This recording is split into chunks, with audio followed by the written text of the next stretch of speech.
Buhay ang salita ng Diyos, ganap nitong natatalos, tanang ating niloloo.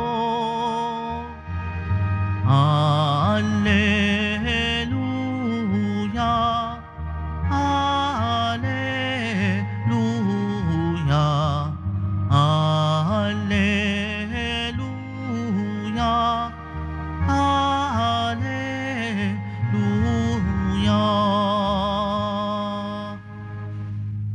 Sumainyo ang Panginoon. At sumaiyo rin. Ang mabuting balita ng Panginoon ayon kay San Lucas. Papuri sa iyo, Panginoon.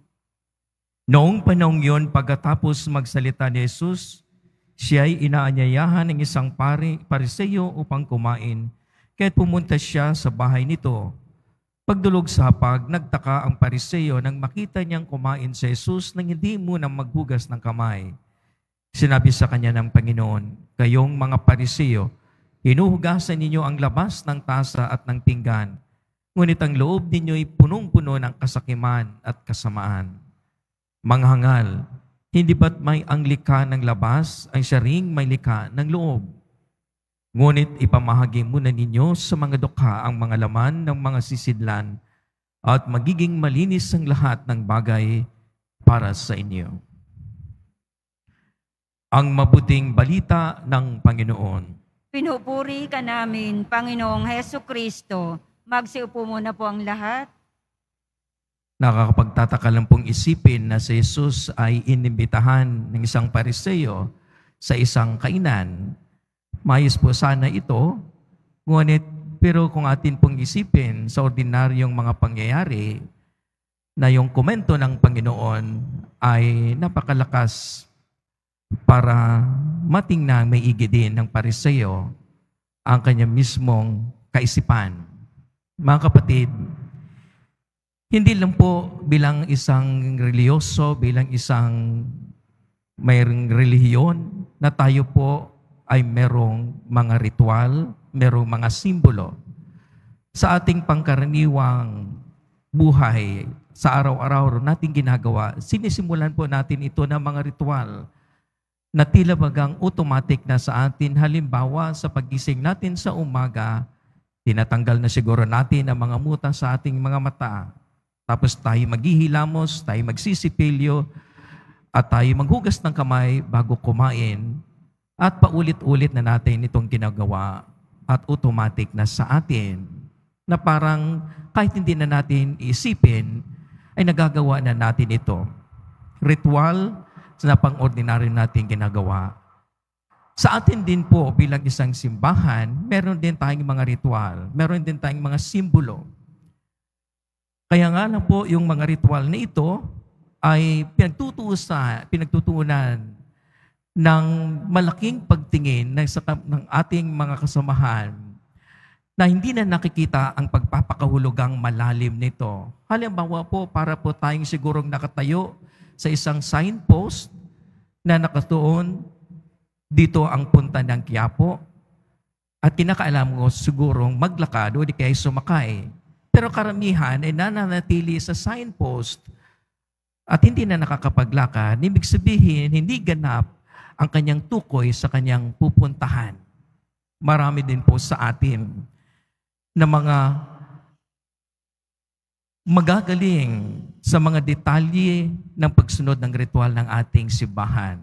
Simula siguro sa tanda ng cross, sa ating pagluhod, sa ating pagsindi ng kandila, sa ating pag-alay ng bulaklak, o kung ano-ano pa mang ating ginagawa ng ritual. Ang iba sa atin ay parang kabuuan na ito. Tatandaan po natin, mga kapatid, kung ano ang pagiging Kristiyano. And ano din ang hindi pagiging Kristiyano. The Christianity which is not. Una po, ang Kristiyano ay hindi kulto. Ibig sabihin, meron nga tayong mga seremonyas, meron tayong selebrasyon, meron tayong ritual, meron tayong simbolo. Ito po'y dapat nagpapaigting sa layunin ng ating ginagawa sa malalim na relasyon natin sa kapwa at sa Diyos. Para bang pinapaalala sa atin ng ating Panginoon si Kristo, marami sa atin nagsisimba, marami sa atin nagdadasal, marami tayong dinadasal, nobena, rosaryo, kung ano-anong ginagawa natin sa loob ng simbahan. Perfect ang ating mga simbolong ginagawa, mga ritual na ating ginaganap sa buhay. Pero pagdating naman, halimbawa sa bahay, may mga ilan po sa atin na kung paano alipustahin ang kanilang mga katulong, paano nagsisiraan ng kanilang kapwa, ang galing-galing ng kanilang lahat ng ritual sa loob ng simbahan, pagkalabas, walang maayos na relasyon. This is not the Christianity. We have to understand, lahat ng ritual na ito, lahat ng simbolong ito, lahat ng mga tandang ito ay gabay at tulong para sa ating magandang relasyon sa bawat isa, sa ating kapwa, at sa ating Panginoong Diyos. Pag nawawala po ito, anumang ritual na ating ginagawa, anumang simbolong ating ginaganap, ano bang mga tanda na ating ding ginagawa, masasabi natin ito'y kulto. Dahil hindi na ito nag-uugnay sa ating pakikipagkapwa at sa ating relasyon sa Diyos. That is the Christianity which is not. Hindi po kabuuan ng ating pagiging Kristiyano matugunan natin ang mga ritual na ito, kundi magiging ganap sa pamamagitan ng mga ritual na ito na mas malalim ang ating ugnayan sa bawat isa, maayos ang ating pakikitungo sa kapwa, tayo'y matulungin, tayo'y maawain, tayo'y mapagpatawad. Dito po humantong at hahantong lahat ng ating ginagawang ritual. Pag wala po ito, walang silbi ang lahat ng ritual na ating ginagawa.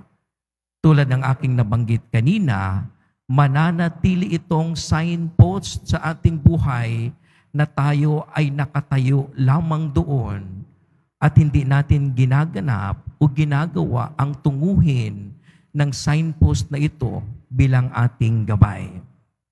Kaya nga po, ang Ebanghelyong ito ay paalala sa atin. Hindi din po natin isipin na mali ang sinabi o maging kaisipan nitong Pariseo na dapat maghugas. Of course, for personal hygiene.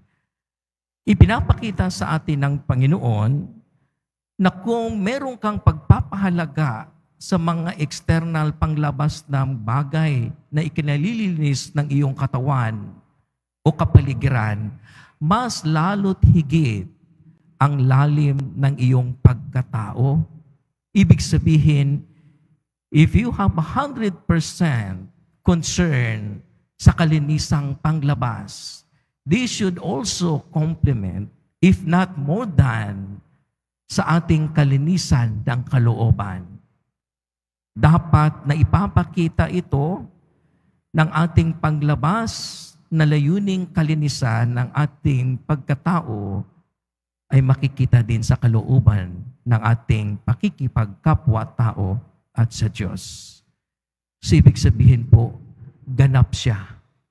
Totally 100% ng pagtugon natin ng kalinisang panglabas ay magdadala sa atin ng kalinisang kalooban ng ating pagkatao.